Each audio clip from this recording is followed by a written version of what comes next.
এবার আমরা জাভাস্ক্রিপ্টের একটা অ্যাডভান্স কনসেপ্ট নিয়ে কাজ করব, সেটা হলো গেটার অ্যান্ড সেটার। তো গেটার অ্যান্ড সেটার মেথড ব্যবহার করে কিভাবে আমরা এর প্রপার্টির মান পড়তে পারি এবং সেট করতে পারি, এরপর একটা লজিক প্রয়োগ করি। তো প্রথমত চলো আমরা একটা কনস্ট্রাক্টর ডিক্লেয়ার করে নিই, সেটা হচ্ছে আমাদের ক্লাস, এবং এটার নাম দিলাম আমরা কার। তো আমাদের বেসিক সিনট্যাক্সটা দিয়ে দিলাম, আমরা একটু হিডেন প্রপার্টিজ অ্যাড করতে চাচ্ছি এবং স্পিডটা আমরা 0 রাখতে চাচ্ছি। দেন আমাদের যে কাজটা হবে কনস্ট্রাক্টর ডিক্লেয়ার করা।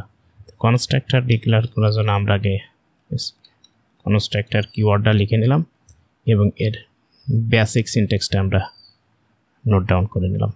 এই কনস্ট্রাক্টরের ভিতরে আমাদের বিভিন্ন প্রপার্টিজ আছে।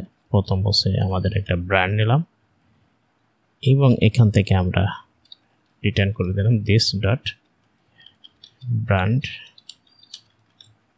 এটা এখন আমাদের এই ক্লাস কনস্ট্রাক্টর তো আছে, এর ভিতরে আমরা যে বিষয়টা নিয়ে কাজ করব সেটা হলো আমাদের একটা গেট স্পিড এবং একটা সেট স্পিড। গেট স্পিডের জন্য আমরা রিটার্ন করব যখন আমরা গেট স্পিড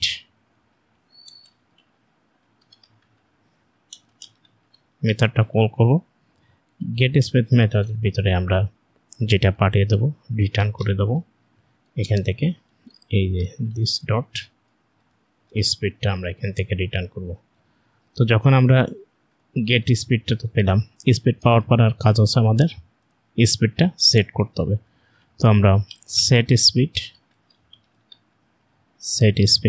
স্পিড অবশ্যই এখানে একটা ভ্যালু আমরা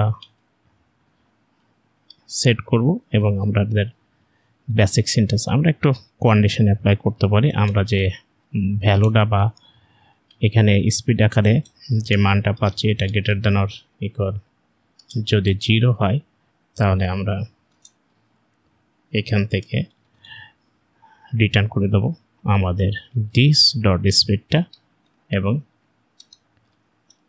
হবে এর ভ্যালু। স্পিডটা আমাদের ভ্যালু হবে, এলস আমাদের কনসোলার গতি নেগেটিভ হতে পারে না। এলস আমরা কনসোল ডট লক করে দেব স্পিড নেভার নেগেটিভ ভ্যালু, এরকম একটা এসএমএস আমরা এখান থেকে দিয়ে দিতে চাই। তো এবার যদি আমরা কন্ট্রোল এস দিয়ে সেভ করি তাহলে আমাদের ক্লাস কনস্ট্রাক্টরটা রেডি এবং আমরা এদের একটু কল করে দেখা হলো।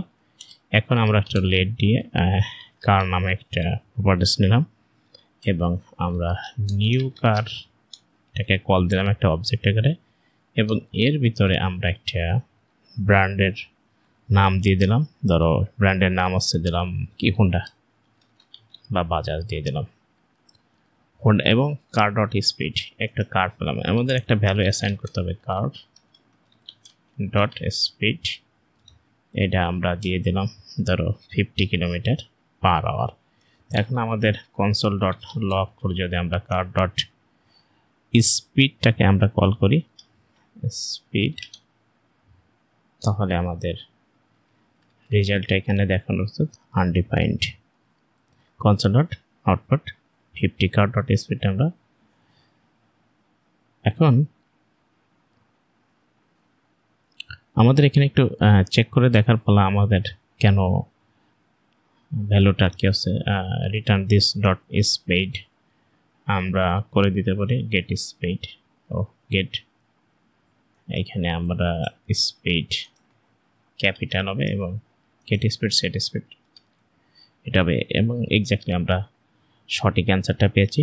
এইভাবে জাভাস্ক্রিপ্টের একটা অ্যাডভান্স কনসেপ্টের মাধ্যমে আমরা গেট স্পিড এবং সেট স্পিড ভ্যালু আর প্রপার্টিসগুলো সেট করতে পারি।